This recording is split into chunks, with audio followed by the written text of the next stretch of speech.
आज हम लोग सूत्र पढ़ने वाले हैं तुल्यास्य प्रथम सवर्णम। यह जो सूत्र है वह सवर्ण संज्ञा का विधान करता है। क्या करता है? सवर्ण संज्ञा का विधान करता है। तो ये जो सवर्णम पद लिख रहा है ये संज्ञा बोधक पद है। किसा पद है? संज्ञा बोधक पद है सवर्ण। तो इससे सवर्ण संज्ञा की जा रही है और ये प्रथमा के एक वचन का है। तो प्रथमैक वचनांत संज्ञा बोधकम सवर्णम इति पदम। अवशिष्ट जो बच गया तुल्यास्य प्रथमम तदपि प्रथमैक वचनांतम संज्ञी बोधकम पदम। संज्ञी बोधक है लेकिन वो भी प्रथमैक वचनांत ही। और जो संज्ञी बोधक पद है वह समस्त भी। क्या पद है? समस्त पद है। समस्त पद है तो क्या समास हुआ है, विग्रह कैसे है, यह हमको विचार करना होगा। तो देखते हैं इसका विग्रह क्या है, क्योंकि जब तक विग्रह और समास नहीं जानेंगे तो सूत्र का क्या अर्थ है ये हम ठीक से नहीं पहचान सकते। अतः पहले हम विग्रह करके देखते हैं। ये जो तुल्य शब्द दिख रहा है, तुल्य का मतलब होता है सदृश। तुल्य का मतलब क्या है? सदृश। और इस तुल्य शब्द में एक शेष हुआ है। क्या हुआ है? एक शेष। जो लोग पहले से कुछ पढ़े हैं, व्याकरण का संस्कार है, वो समझ सकते हैं कि 5 वृत्तियां होती हैं। कृत,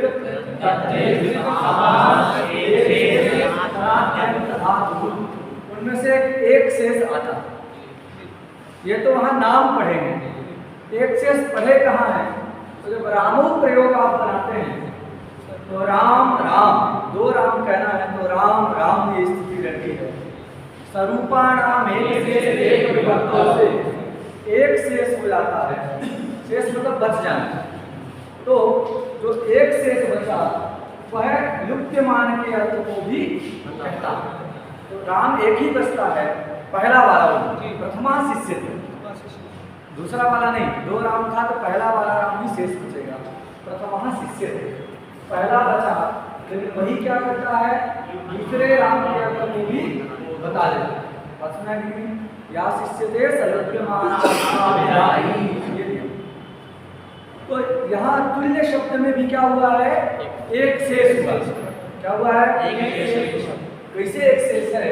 यहाँ 2 तुल्य घुसे हुए। तुल्यौ रामश्च इति रामौ, एक शेष करके आप बनाते हैं। उसी प्रकार तुल्यंच तुल्यश्च इति तुल्य। 2 तुल्य थे, उनमें से एक शेष बचा, लेकिन जो शेष बचा है वो दोनों के अर्थ को बताएगा। इसलिए 2 अर्थ बताना है तो हमने द्विवचन ला करके क्या बता दिया? तुल्यौ। तुल्यौ में क्या हुआ है? एक शेष हुआ। तुल्यंच तुल्यश्च इति तुल्यौ। एक नपुंसक लिंग में है तुल्यम, दूसरा तुल्यहा ये पुल्लिंग में। तो तुल्यंच तुल्यश्च इति तुल्यौ। क्लियर? आगे देखते हैं। आस्य प्रथम बनाया। आस्य प्रथम। आस्य प्रथम में भी ये भी आस्य प्रथम नहीं बनाना, हमको आस्य प्रथम बनाना। तो यहाँ पर द्वंद्व समास होगा। आस्यंच प्रयत्नश्च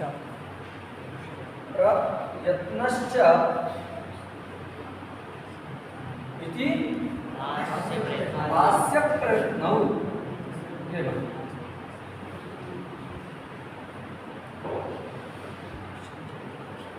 बात सुना गई?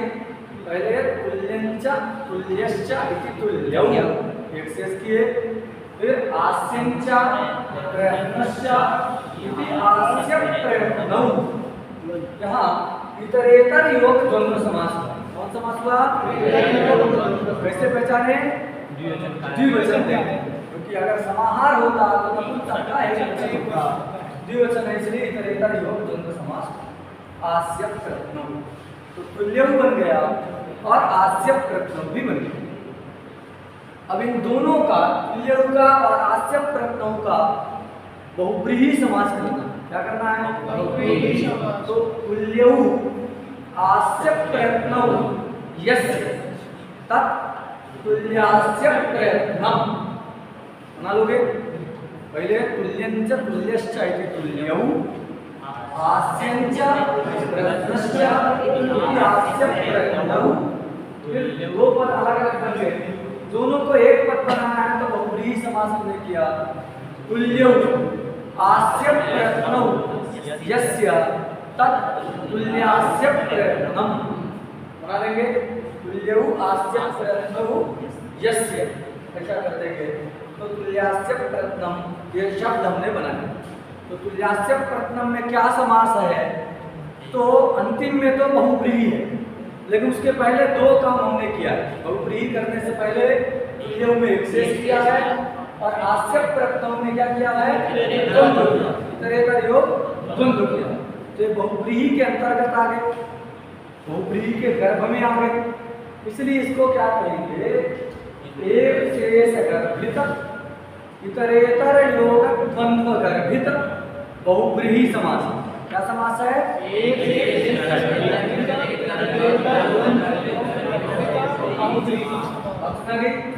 उसके गर्भ मतलब उधर भी पेट, पेट में जो बहुब्रीहि समास तो पूरा तुल्यौ आस्य प्रयत्नौ यस्य ऐसा। क्या तुल्यौ बहुब्रीहि कितने में है? ये तुल्यौ आस्य प्रयत्नौ यस्य तत् तुल्यास्य प्रयत्नम ऐसा बहुब्रीहि हुआ। लेकिन बहुब्रीहि जिन पदों का हो रहा है उन पदों में अलग अलग कार्य भी हुआ, इसलिए कहेंगे यहाँ एक शेष और यहाँ इतरेतर योग द्वंद्व। एक शेष गर्भित इतरेतर योग द्वंद्व गर्भित बहुब्रीहि समास। क्या समास है?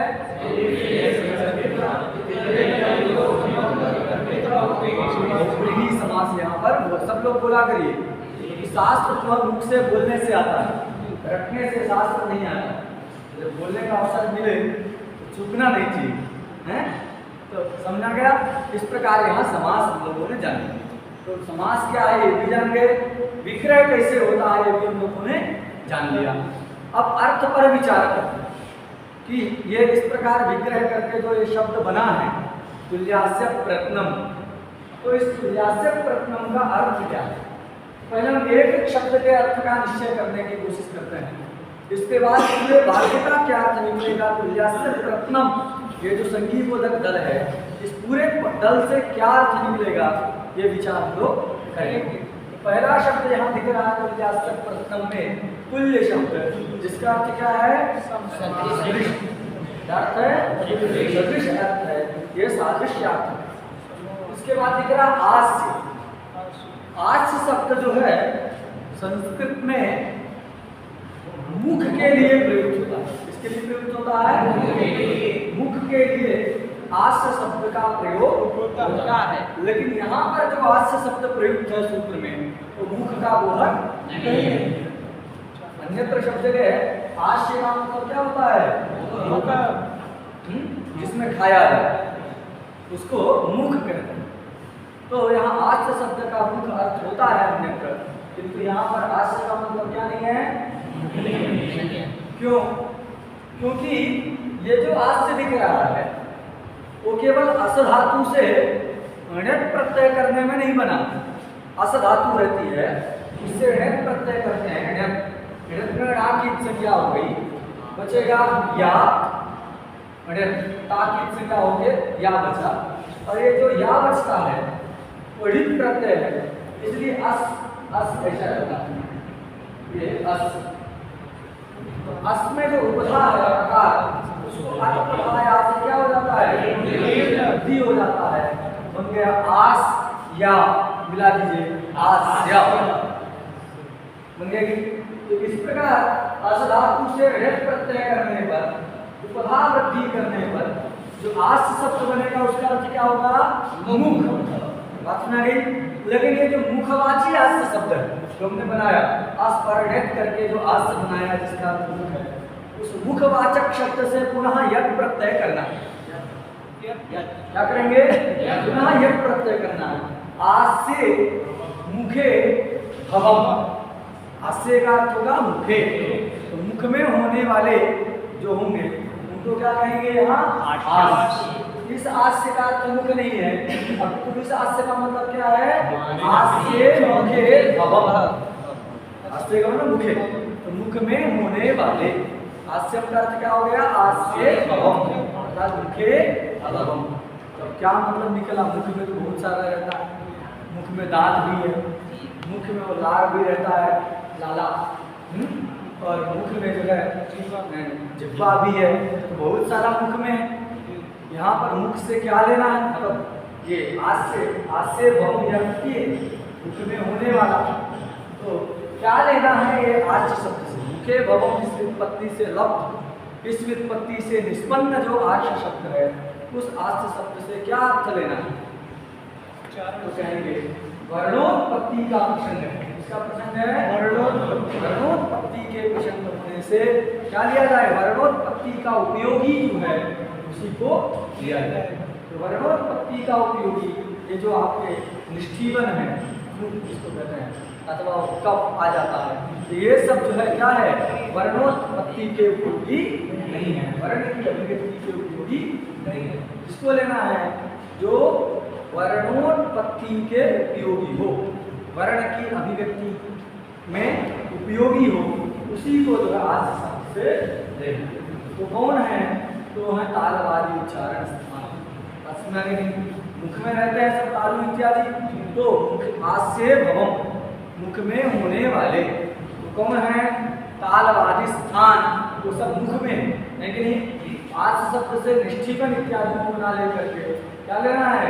तालवादी स्थान भी लेना। क्लियर हो गया? क्यों लेना है?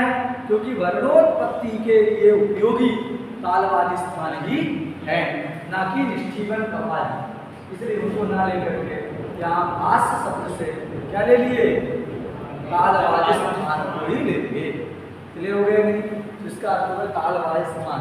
यद्यपि मुख में प्रयत्न भी होता है, यहाँ पर आभ्यंतर प्रयत्न भी होता है मुख में, उनको नहीं लेना है। क्यों? क्योंकि प्रयत्न अलग से लिखो, आस्य भवम से स्थान का भी ग्रहण हो जाएगा, क्योंकि वर्णोत्पत्ति के उपयोगी जैसे स्थान है वैसे प्रयत्न भी है। वर्ण की अभिव्यक्ति में सहायता करने वाला जैसे मुख है, मतलब तालवादी स्थान है, वैसे प्रयत्न भी है।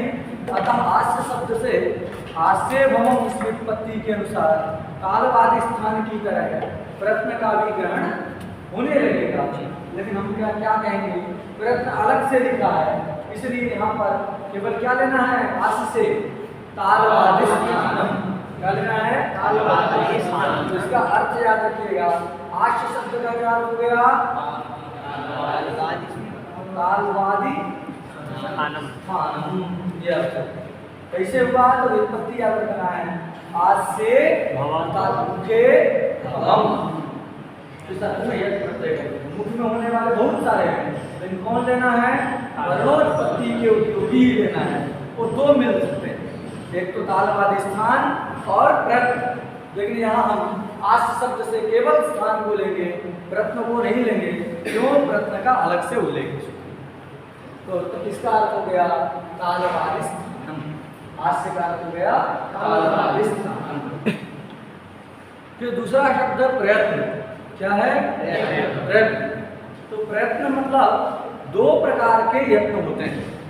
यत्न कितने होते हैं? दो प्रकार। यत्नो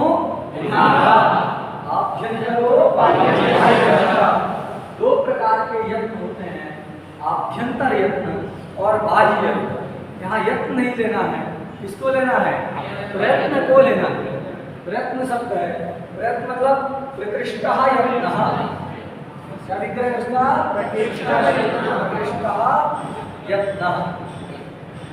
यत्न है।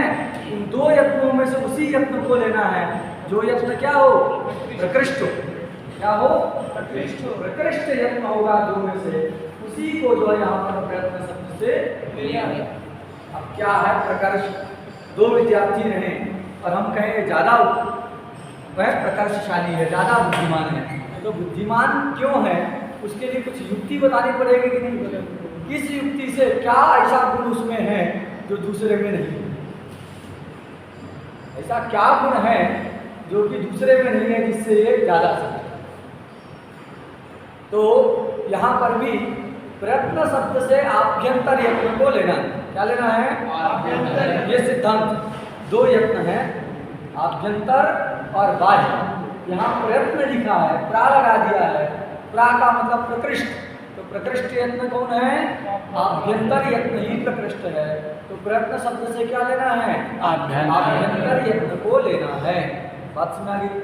अब प्रश्न ये है कि आभ्यंतर यत्न ही प्रकृष्ट है, ये आप कैसे निश्चय कर लिए? ये तो ठीक है, आपका सिद्धांत है कि यहाँ आपने बता दिया कि प्रयत्न शब्द से क्या लेना है? आभ्यंतर को ही लेना है, बाह्य यत्न को नहीं लेना। आभ्यंतर में क्या सोने का जो है पंख लगा हुआ है क्या, तो उसको आप ले रहे हैं? तो क्या है उसमें? आभ्यंतर में प्रकर्ष क्या विद्यमान है? तो कौन सा प्रकर्ष उसमें बैठा है जिसके कारण आप उसी को प्रयत्न शब्द से ले रहे हैं? तो वह प्रयत्न प्रकर्ष क्या है? आभ्यंतर में क्या प्रकर्ष बैठा है? तो प्रकर्ष का एक लक्षण है, उसको आप यहाँ याद कर लीजिएगा तो आप ठीक से समझेंगे। क्या लक्षण है? वर्णोत्पत्ति व्यवहित प्राक कालिकत्व रूप प्रकर्ष लेना अथवा प्राक भावित्व रूप। चलिए लीजिए, वर्णों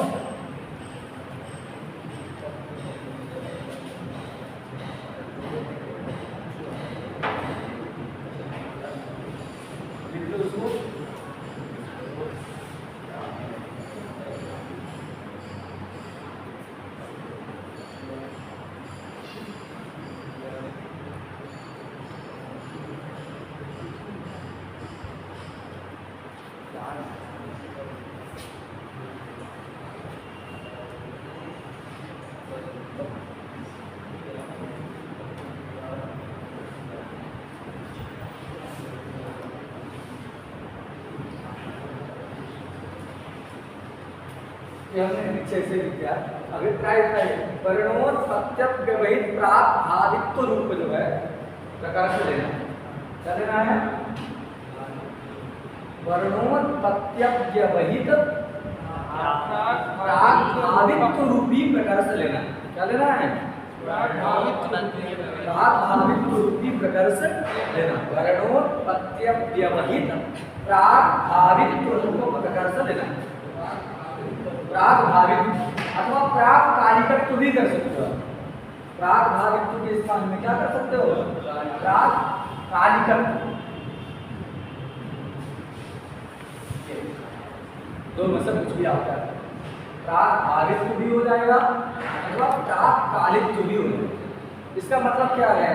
तो देखो, कोई वर्ण अभिव्यक्त हुआ, किसी वर्ण की उत्पत्ति हुई, उसके तुरंत पहले अव्यवहित प्राक, व्यवहित मतलब कुछ व्यवधान आए, अव्यवहित मतलब बिल्कुल भी व्यवधान ना आए, उसको प्राक मतलब पहले। तो वर्ण के उत्पत्ति के अव्यवहित पहले जो विद्यमान रहे उसको क्या कहते हैं? वही, उसी को प्रकर्ष माना जाएगा। और वही यहाँ पर लेना। दो यत्न है, उन दो यत्नों में से ये प्रकर्ष जिसमें रहेगा वही प्रकृष्ट यत्न कहलाएगा और उसी का प्रयत्न शब्द से करना। क्या प्रकर्ष है? तो वर्ण के उत्पत्ति से अव्यवहित पहले रहना। समझा गया? अव्यवहित पूर्व काल में रहना। तो वर्ण जिस समय उत्पन्न हो रहा है, जैसे हम बोले और आपको सुनाई दे दिया, तो इस प्रकार वर्ण के उत्पत्ति से तुरंत पहले जो हम यत्न कर रहे हैं वही यत्न जो है क्या कहलाएगा? उसी में जाएगा ना। अव्यवहित प्राक कालिकत्व की प्रकार उसी में रहे, तो वही जो है प्रयत्न शब्द से लेना। वो किसमें रहता है? आभ्यंतर में रहता है, बाह्य यत्न में नहीं।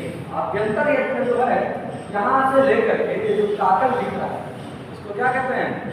ये काकल, ये जो ग्रीवा में उन्नत प्रदेश है, शायद ये दिखता है, तो ये ग्रीवा में विद्यमान जो उन्नत प्रदेश है वहाँ इसको काकल कहते हैं। तो काकल से लेकर के ओष्ठ पर्यंत जो हम यत्न करते हैं, वायु तत्त स्थानों का स्पर्श करती है, तो उस समय का जो यत्न है वो तुरंत रहता है। उसके पहले भी यत्न होता है भाई। जब वर्ण हम बोलते हैं, हम हमको पता नहीं चलता, उतना अनुभव नहीं होता है, लेकिन वो नाभि से जो है वायु प्रेरित, नाभि से जो अभिव्यक्ति, नाभि से वायु चलती है, हृदय में आती है, हृदय से होकर के मूर्धा में जाकर टकराती है, फिर वो नीचे की ओर आती है और मुख में आएगी, फिर तत्त स्थानों का स्पर्श करेगी, फिर वो वर्ण को अभिव्यक्त करेगी। ये सब लंबी क्रिया है वर्ण की उत्पत्ति के लिए। उसके पहले भी हमारी इच्छा होती है कि हम वर्ण बोले कि न बोले, वो भी है, इच्छा होगी तो हम बोलेंगे, और इच्छा कब होगी तो मन प्रेरित करेगा, मन प्रेरित करता है, अथवा आत्मा मन को प्रेरित करता है। हम चाहते हैं कि आप लोग कुछ बताएं, अथवा हम चाहते हैं कि आपको कहें कि जाइए पानी ले आइए, तो पानी ले, किसी व्यक्ति को कहना है कि पानी ले आओ, पानी लाने के लिए कहना तो पहले हमारा आत्मा मन को कहेगा तुम प्रेरित हो, मन जो प्रेरित करेगा वायु को, वो वायु फिर चलेगी, तब कहीं जाकर के लंबी प्रक्रिया होकर के क्या होता है, वर्ण की अभिव्यक्ति होती है। पाणिनि शिक्षा में कहा गया आत्मा बुद्ध्या समेत्यर्थान मनो युंते विवक्षया मनः कायात्मिमांति सब प्रेरयति मारुतम मारुतस्थूरसिचरन् मंदं जनयति स्वरम प्रातः सवनयोगं तम छंदो गायत्र्यमास्तं। जिसमें बताया गया कि आत्मा बुद्ध्या समेत्यर्थान मनो युंते विवक्षया, वक्तुम इच्छया, शब्दों को कहने की इच्छा से आत्मा मन को नियुक्त करता है। मनो युंते, युंते मतलब युंते, तो विवक्षया आप किसको कहने की, अर्थों, घटपट आदि जो अर्थ हैं, पानी ले आओ, घट ले आओ, तो घटपट आदि अर्थों को कहने की इच्छा से मन, आत्मा क्या करता है, मन को नियुक्त करता। आत्मा बुद्ध्या समेत्यर्थान मनो युंते विवक्षया, अर्थों को कहने की इच्छा से आत्मा मन को बुद्धिपूर्वक नियुक्त करता है, नियोजित करता है कि तुम जो है प्रेरित। और मनः कायात्मिमांति, मन जो है, जो कायाग्नि है, जठराग्नि है, वहाँ पर एक आघात करता है। तो बैलून वाला आप देखे होंगे, बच्चे ऐसे गिरते हैं तो ऊपर हो जाते हैं, गिर जाते हैं, उसी प्रकार एक जोर का आघात होता है वहाँ पर, और वहाँ से वायु जो ऊपर की ओर, मनः कायात्मिमांति, जैसे गुब्बारे में करते हैं तो बना रहता है खेलने वाला, नाम नहीं करते हैं, छोटा है, इसमें बच्चे कूदते हैं तो कहीं के ऊपर जो है आ जाते हैं, तो उसमें वैसे ही ऊपर की ओर जो है तो मनः कायात्मिमांति सब प्रेरयति मारुतम, और जठराग्नि नाभिक प्रदेश में विद्यमान तो वायु को प्रेरित करता है, सब प्रेरयति मारुतम मारुतस्थूरसिचरन्, तो वायु पूरा प्रदेश में चरण करते हुए, गमन करते हुए ऊपर तक आती है, मूर्धा तक, मारुतस्थूरसिचरन्, फिर कहीं और टकरा करके सप्तम स्थान का स्पर्श करके मंदं जनयति स्वरम। सुना गया, तो ये जो है वर्ण की अभिव्यक्ति का क्रम, तो यत्न तो नाभि से ही चालू हो जाता है, बता कि नाभि से यहाँ तक करने तक वायु आने में कई सारे यत्न होते हैं अंदर, लेकिन वो पहले होंगे, पहले वही होंगे, नाभि से यहाँ तक होगा, और बाद में जो है काकल से लेकर के ओष्ठ तक यत्न। तो जो वर्ण जिस समय हमको सुनाई दे रहा है, जिस समय वर्ण को बोल रहे हैं, उसके तुरंत पहले कौन सा हुआ, ये काकल से ओष्ठ वाला ही हुआ, क्योंकि तो पहले हो चुका था, तो बीच में व्यवधान आ गया। तो ये आभ्यंतर यत्न ही यहाँ होते हैं, पृष्ठ, ईशत पृष्ठ, जब उसका हम व्याख्या करेंगे तो प्रयत्न को पढ़ेंगे तो एक एक शब्द का अर्थ जानेंगे, ईशत पृष्ठ का क्या मतलब है, स्पृष्ट का क्या मतलब है, विवृत का क्या मतलब है, शब्द के अर्थ पर भी विचार करेंगे, तो आप जानेंगे कि वो सारे यत्न कहाँ होते हैं, मुख के अंदर ही होते हैं, ओष्ठ और काकल के बीच में ही होते हैं। तो यहाँ कौन सा प्रकर्ष लेना है, तो वर्ण के उत्पत्ति के तुरंत पहले होने वाला यत्न ही लेना है। तो वर्णोत्पत्ति के अव्यवहित प्राक काल में, पूर्व काल में होने वाला यत्न कौन है, आभ्यंतर यत्न ही है, अतः यहाँ प्रयत्न शब्द से कौन लेना है? आभ्यंतर यत्न को लेना है, क्योंकि वही प्रकृष्ट यत्न है, प्रकृष्ट उसी में जाएगा। बाह्य यत्न में अव्यवहित तात्कालिकत्व नहीं है। बाह्य जो यत्न है नाभि वाले, उनमें जो क्या नहीं है? अव्यवहित तात्कालिकत्व नहीं है। पूर्व में तो है, वर्ण के उत्पत्ति के पहले तो होता है वो, लेकिन बीच में व्यवधान आ जाता है अभ्यंतर यत्न का, है अव्यवहित पूर्व में नहीं है। इसलिए वो जो है यहाँ पर अभ्यंतर से प्रयत्न शब्द से कहीं नहीं होंगे। प्रयत्न शब्द से क्या ग्रहित होंगे? आभ्यंतर। बात सुना गया? प्रयत्न का प्रकृष्टो यत्न प्रयत्न अत्र प्रकर्षश्च वर्णोत्पत्ति विवहित प्राक्कालिकत्व रूपः। ऐसा जब प्रकर्ष ले लिए, तादृश प्रकर्ष केवल आभ्यंतर यत्न में है, अतः प्रयत्न शब्द लेना आभ्यंतर यत्न। क्लियर हो गया? तो तीन शब्द दिख रहे थे, तीनों का हम मीनिंग जान गए। तुल्य का मतलब सदृश, हास्य का मतलब तालवादिस्थान, प्रयत्न का मतलब आभ्यंतर। बात सुना गई? अब ये तुल्यौ हास्य प्रयत्नौ यस्य, ऐसा समास हमने किया, तत्तुल्य हास्य प्रयत्न। तुल्य मतलब सदृश हो, हास्य और प्रयत्न जिसके, सुना गया? तुल्य हो, हास्य और प्रयत्न जिसके, पूरी एक वर्ण है, ये का वर्ण और एक खा वर्ण, इनका और खा दोनों की सवर्ण संज्ञा हमको करनी है। तो दोनों का यत्न देखेंगे कि का यत्न क्या है। का उच्चारण स्थान है कंठ, है कि नहीं? का क्या है? कंठ। और प्रयत्न क्या है? पृष्ठ, है कि नहीं? पृष्ठ। और खा क्या है? कंठ और पृष्ठ, है कि नहीं? तो अब अर्थ घटाइए। सूत्र क्या कहता है? तालवादिस्थानम आभ्यंतर प्रयत्नश्च एतद्वयम्, ये दोनों तुल्य, एतद्वयम् यस्य येन तुल्यम्। यस्य मतलब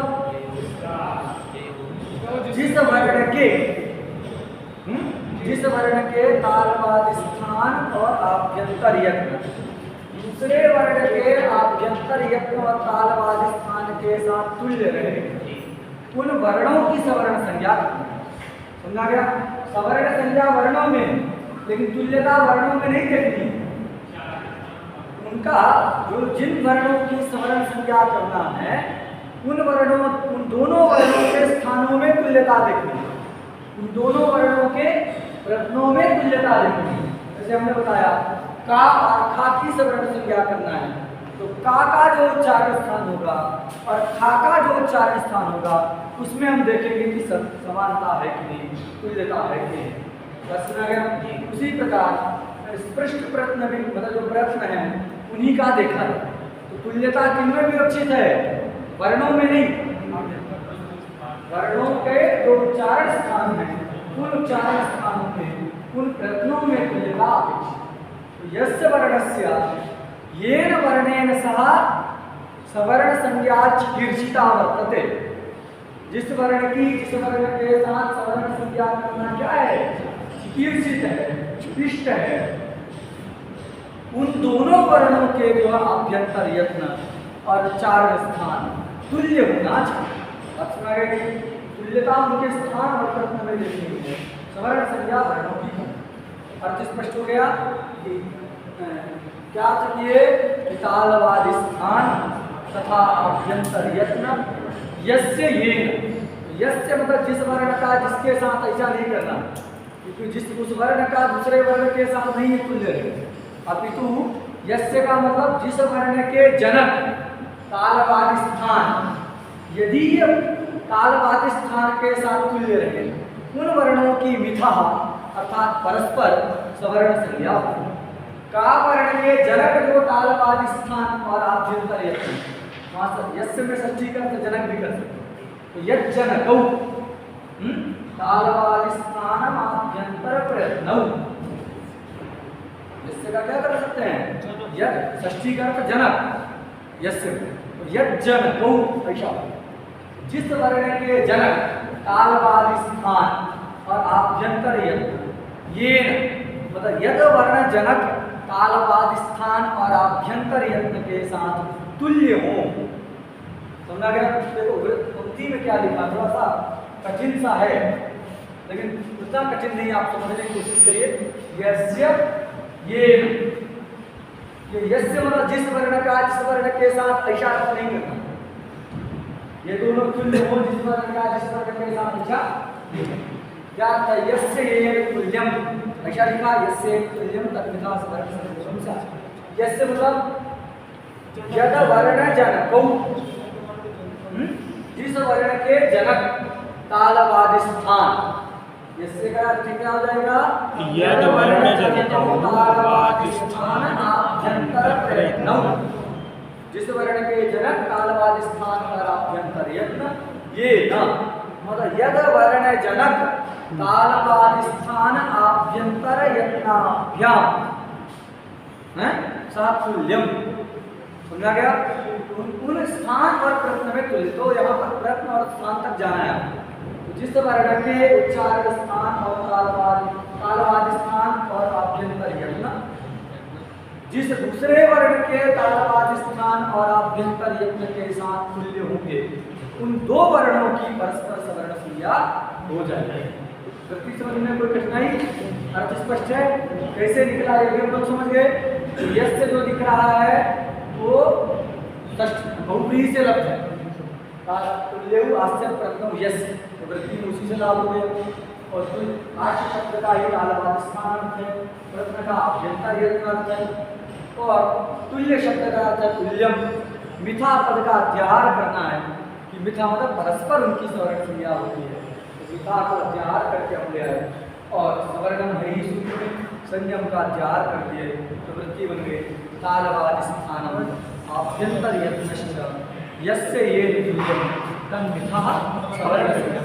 हाँ, कोई अर्थ में कोई दिक्कत, ये सावधानी रखना, इसमें हम बार बार इसीलिए कह रहे हैं क्योंकि वर्णों का नहीं देखना, उन वर्णों का उच्चारण स्थान और प्रश्न, तो दूसरे वर्ण के उच्चारण स्थान और प्रश्न के साथ तुल्यता देखना, जिनके प्रश्न और स्थान मिल जाएंगे उन वर्णों की सवर्ण क्रिया हो जाएगी।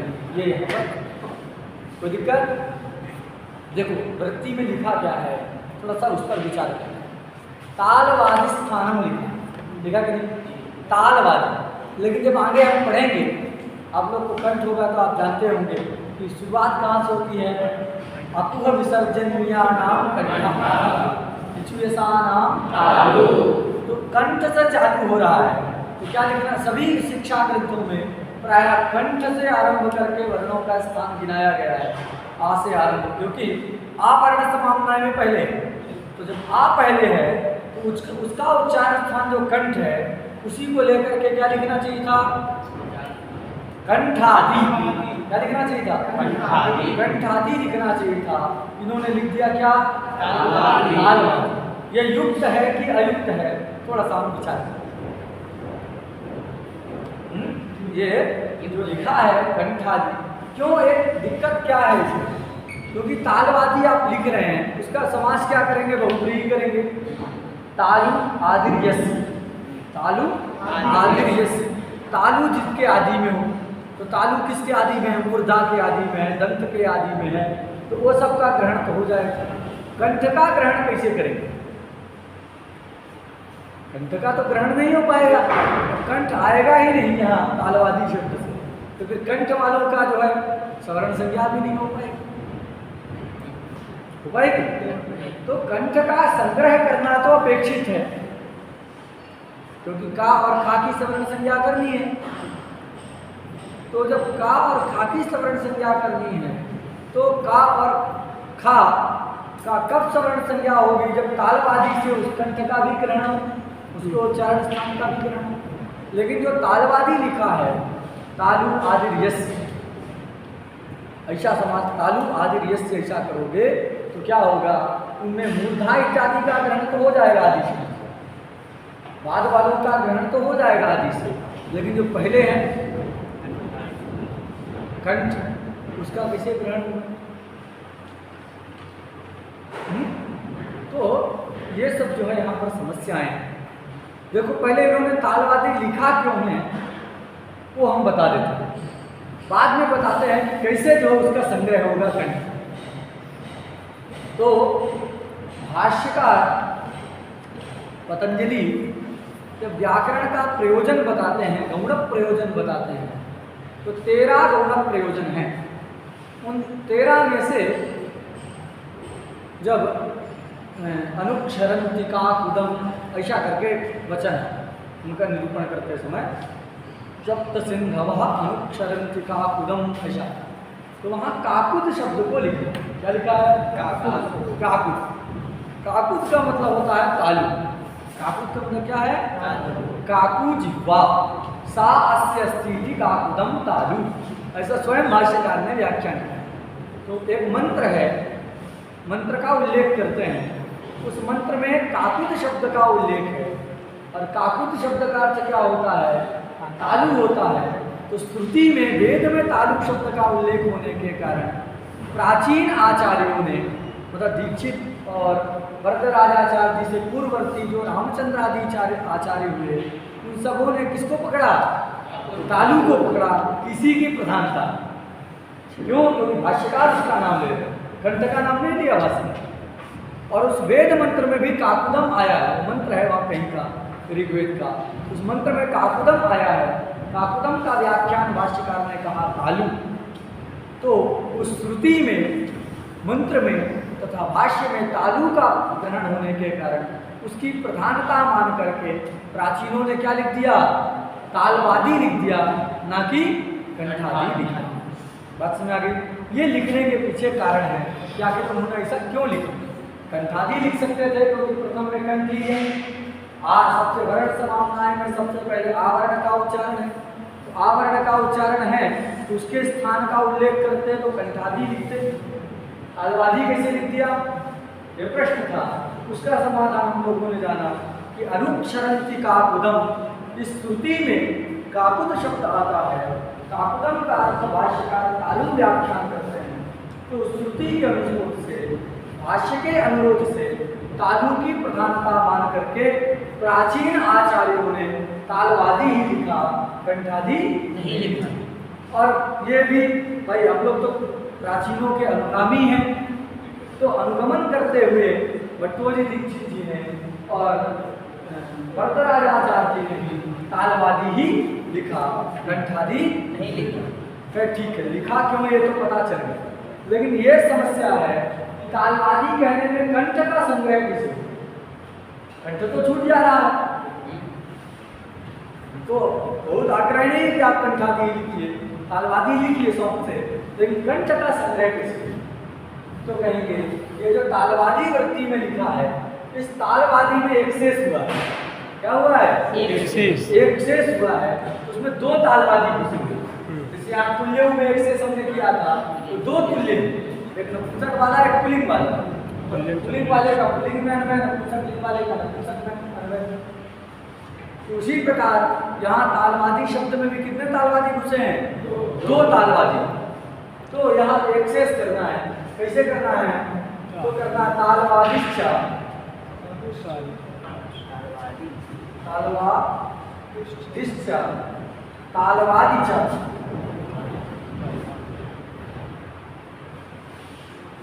तालवादिश्च, तालवादिच इति तालवादी।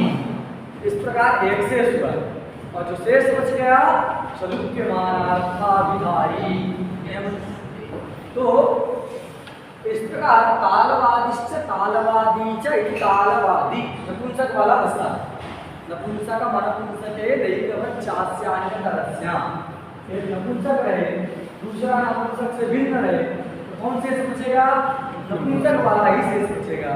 ये तालवादी पुल्लिंग का था, ये नपुंसक पुल्लिंग वाला था, तो नपुंसक वाला शेष बचेगा, तालवादी बचेगा। अब दोनों का अर्थ क्या है? 2 तो तालवादी हैं, लेकिन दोनों तालवादी का अर्थ क्या है? तो पहला जो तालवादी शब्द है उसका अर्थ है कंठ। पहले तालवादी शब्द का क्या अर्थ है? कंठ का अर्थ है। और दूसरे तालवादी का क्या अर्थ है? भाई तालु, मूर्धा, दंत, ये सब अर्थ हो गए, कंठ का संग्रह हो गए जी। अब प्रश्न हो गए, प्रथम तालवादी का कंठ कैसे अर्थ है? हैं? प्रथम जो तालवादी शब्द है उसका अर्थ हमने कर दिया कंठ, संग्रह हो गया। तो इन कंठ अर्थ है कैसे? तालवादी समस्त, क्या पद है? समस्त। तो यहाँ जो पहला तालवादी है उसमें क्या समास है? तालुनः आदि। क्या समास है? तालुनः आदि।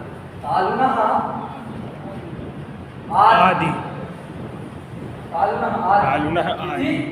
तालवादी, तालु से पहले, तालु पंचमी समास, तालुनः आदि, ऐसा समास। तालुनः आदि थी तालवादी, मतलब तालु से पहले। तालु से पहले कौन है? कंठ। इस प्रकार तालुनः आदि तालवादी, ये जब समास करेंगे तत्पुरुष समास करेंगे तो तालुनः आदि इस तत्पुरुष समास से इस तालवादी शब्द का अर्थ क्या हो जाएगा? कंठ हो गया। तालवादी का कंठ है और यहाँ बहुप्रिय समास है। तो दूसरा जो तालवादी है उसमें बहुप्रिय है तालु आदि यस्य। तो तालु आदि यस्य ऐसा कहने पर तालु, मूर्धा, दंत्य, ओष्ठ सबका ग्रहण हो जाएगा दूसरे से। कंठ छूट जा रहा था, उसके लिए हमने कर दिया वहाँ तालुनः आदि तालवादी ऐसा समास है तो उससे कंठ का ग्रहण। तो एक तालवादी शब्द कंठ का वाचक है तालवादी, दूसरा तालवादी शब्द जो है तालु, मूर्धा, दंत्य इत्यादि का वाचक है। दोनों का एक शेष हुआ है, तालवादिश्च इति तालवादी, एक शेष हुआ है। अभी एक शेष होकर के जो तालवादी बना तो यह शिष्यते सदुक्तमानार्था विलायि, इस नियम के अनुसार ये कंठार्थक जो तालवादी था उसके अर्थ को भी कहेगा और जो दूसरा तालवादी था उसके अर्थ को भी कहेगा, दोनों को कहेगा। इसलिए जो तालवादी कहने से कंठ का भी संग्रह हो जाएगा और मूर्धा आदि का भी संग्रह हो जाएगा। बात सुना गई? तो जो तालवादी लिखा है वो गड़बड़ नहीं है। बात सुना गई? यही अन्यत्र भी जहाँ जहाँ तालवादी से लिखा है सबको इसी रीति से आपको समाधान समझना। क्योंकि उच्च इलाका में भी हमने पढ़ाया था तालवादी स्थाने सुदवागे उत्पन्नो अच, तो वहाँ पर भी तालवादी क्यों लिखा, कंठादी क्यों नहीं लिखा? उसका समाधान यही। क्यों लिखा? तो भाष्य वाला समाधान। संग्रह कैसे होगा? तो ये एक शेष वाला समाधान। क्लियर हो गया? इस प्रकार समाधान कर लिए। तालवादी उच्चारण स्थान और आभ्यंतर यत्न, जिस वर्ण के तालवादी स्थान और आभ्यंतर यत्न के साथ मिले होंगे उन वर्णों की क्लियर। एक दूसरा वार्तिक आ रहा है क्या? री वर्ण 12:03 उच्चारण 2 मिनट और आप देते हैं, बाकी कल उच्चारण स्थान पर। तो ये देखो री और त्री वर्ण क्या है? री और री। अब री का उच्चारण स्थान क्या है? तो री का है मूर्धा, ऋतुरसानाम ऋतुरसानाम। री और त्री वर्ण का उच्चारण स्थान क्या है? प्रश्न दोनों का एक। री और ली का प्रश्न क्या है? विपरीत। तो विपरीत रूपी प्रश्न के सामने होने पर भी, विपरीत रूपी प्रश्न के सामने होने पर भी स्थान भेद होने से री और ली की सवर्ण संज्ञा तुल्यास्य प्रथम सवर्ण से नहीं हो सकती। अतः उनकी सवर्ण संज्ञा अप्राप्त है। अप्राप्त सवर्ण संज्ञा का विधान करने के लिए वार्तिक कार ने वार्तिक बनाया कात्यायन ने क्या? री और त्री वर्ण की परस्पर सवर्ण संज्ञा कह देनी चाहिए। तो इसकी सवर्ण संज्ञा सूत्र से नहीं होती है, इसलिए वहाँ पर स्थान और प्रश्न की तुल्यता अपेक्षित नहीं है। तो साम्य होने पर प्रश्न साम्य है किंतु स्थान भेद होने पर भी री और त्री की सवर्ण संज्ञा हो जाती है। बात सुना गया? री वर्ण का सावधान वाचक के द्वारा यहाँ सवर्ण संज्ञा दोनों वर्णों की हो गई। क्लियर? वार्तिक का विग्रह समास वगैरह कल अगर अवसर होगा तो देखेंगे, नहीं तो फिर उच्चारण। श्री गुरु